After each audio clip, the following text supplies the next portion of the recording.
Hello friends, I am Dr. Amoge. Once again I'm back with a new session and here I will be talking about the critical analysis of the lesson Homeless in Global Village.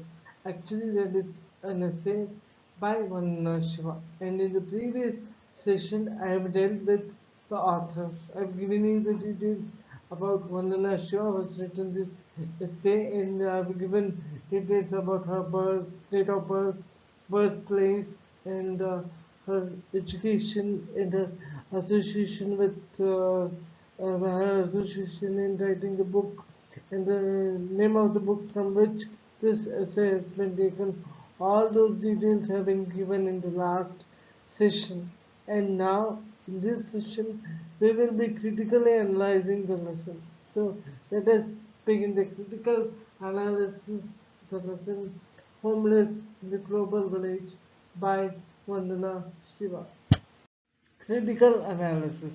According to Vandana Shiva, global market integration and the creation of level playing field for transitional capital creates conditions of homelessness in real and imaginary ways. Two classes of homeless seem to be emerging in this global village. One group is mobile on the world scale, with no country as home, but the whole world is its property. The other has lost even the mobility within rootedness and lived in refugee camps, resettlement colonies, and reserves.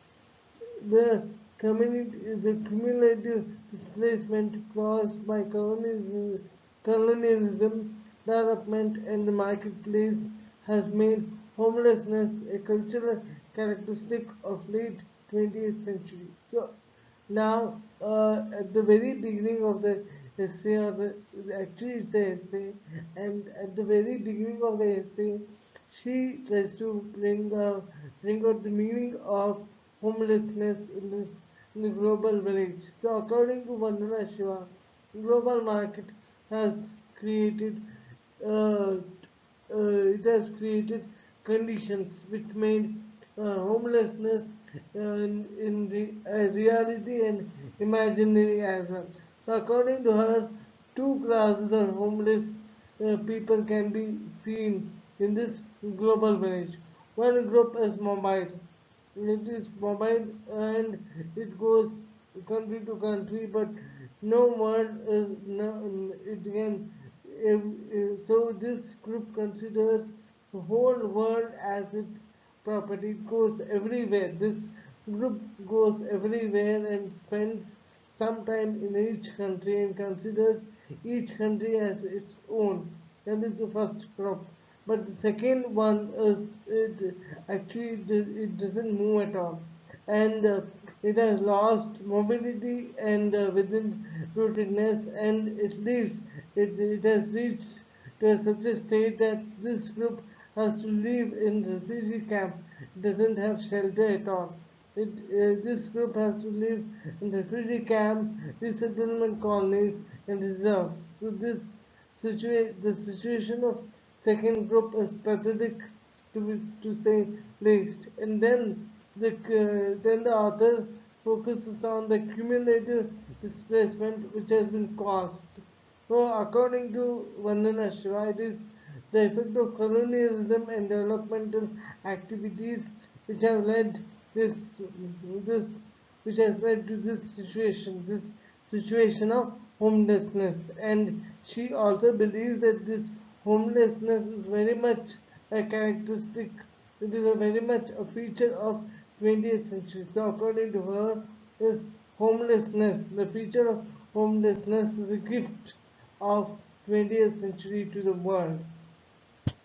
Then Vandana Shiva goes on to say that dams, mines, energy plants, military bases are the temples of the new religion called development. It provides rationale for the modernizing state, its bureaucrats and technocracies. On the ground, the nature's lives and people's lives are sacrificed. The development is based on dismantling the society and community, on on the uprooting of people and culture. The sacred, this, this scared is the bond which links part of the whole. The, so this is the situation Vandana Shiva is talking about. She believes that according to her, there's a new religion in the 20th century. That is development, and development. The basis for new religion is construction of dams, mines, energy plants, and military bases. So new religion. So the temples for new religion are dams, mines, energy plants, and military bases. And then she further states that it is development which is behind the modernization of state and its bureaucracies and technocracies. So development is behind everything. So development is behind the modernization of the state, the modernization of bureaucracy and technocracy. And on the other hand, she is saying that on the other hand, the nature and people are getting ignored. Nature is uh, losing its shine as well as people. So nobody is caring about nature and people. Then she says that in the name of development, society and community are being destroyed, and even the cultures, people are also getting destroyed. So that's what she is focusing on. She further, she further says that the sanctity of soil must be sustained, limits must be set on human actions. People who consider soil sacred will not allow themselves to be uprooted.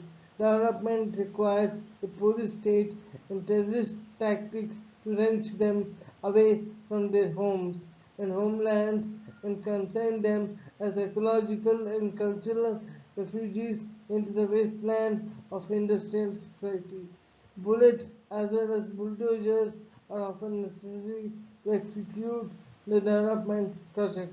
So, continuing from the previous slide, here previous thing, she says that the sanctity of soil must be prevented, and to do that, there must be a sanction. There must be a limit to human action. So human actions must be controlled. That's what she is saying.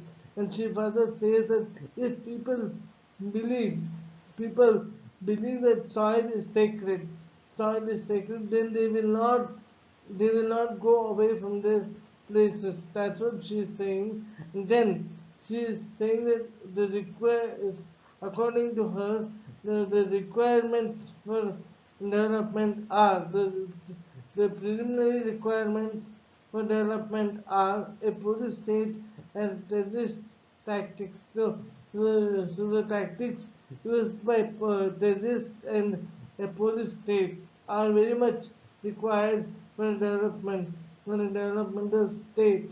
And what it does is it shoo away people from their homes and homelands. Thus, they have to they restrict themselves to cultural refugees and wastelands of industrial society. She further says that bullets and bulldozers, bullets and bulldozers are the need of the hour to execute developmental projects. Vandana Shiva further states that 15 million people have been uprooted from their homelands in India during the past four development decades. They and their links with the soil have been sacrificed to accommodate mines, dams, factories, and wildlife parks. On one word which echoes the songs and slogans of Indian people struggling against development, Matti uses soil. So Matti. For a large segment of Indian society, the soil is still a sacred mother. So she is saying that in the last 4 decades, in the last 40 years, there were about 15 million people, 15 million people, that is 1.5 crore, if I make it in numbers.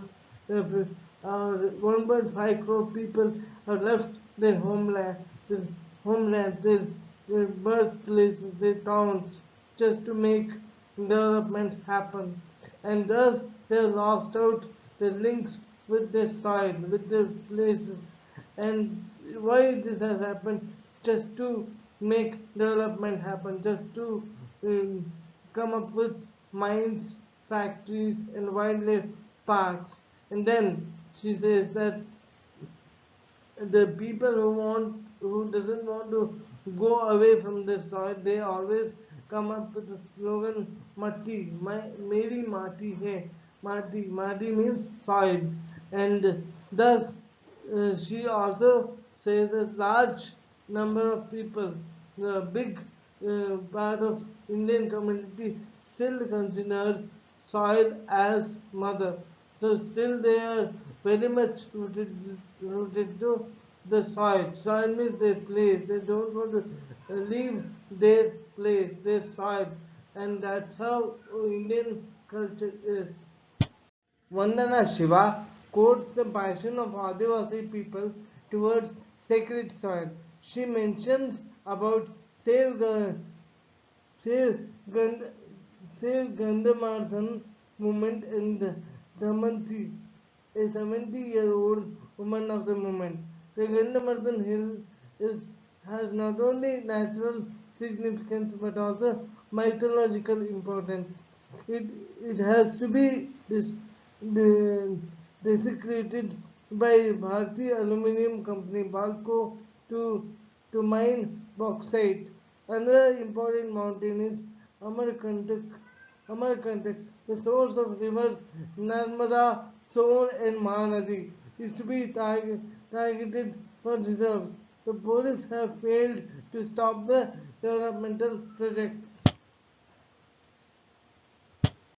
Vandana Shiva further says that in Bihar, the homelands of tribal in the Chota Nagpur plateau are being destroyed to mine coal and iron ore and to build dams on its river. The World Bank financed Suvarnarekha Dam. Suvarnarekha Dam is being built with US 127 million loan, US dollar 127 million loan, primarily to provide industrial water for expanding steel city of Jamshedpur. The dams will displace 80,000 tribal in coastal Orissa. The people of Baripal are resisting the setting up of the National Rocket Test Range, which will displace 70,000 from their fertile homeland. Vandana Shiva believes that soil and society, the earth and its people are interconnected. In tribal and peasant societies, cultural and religious identity derives from the soil. It is perceived not as a mere factor of production but as the very soul of society. Soul has embodied the ecological and spiritual home for most of the cultures. Vandana Shiva further says that the Hill Meris tribe in Bastar see Bhum or soil as their home.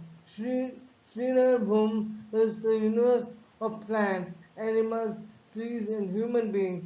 Jaga Bhum is the name for the concrete location of social activities in a village. The soil is thus the condition for the regeneration of nature and society's life. The renewal of society, therefore, involves perceiving the soil's integrity. It involves treating the soil as sacred. Now we have come to the last part of this session, that is revision. Two classes of the homeless seem to be emerging in this global village. One group is mobile on a world scale with no country as home, but the whole world is its property. The other has lost even the mobility within the rootedness and lived in refugee camps, resettlement colonies, and reserves. 15 million people have been uprooted from their homelands in India during the past four developmental decades. Vandana Shiva quotes the passion of Adivasi people towards sacred soil. She mentions about the Sale Kandamardhan movement in the Damanti, a 70-year-old woman of the movement.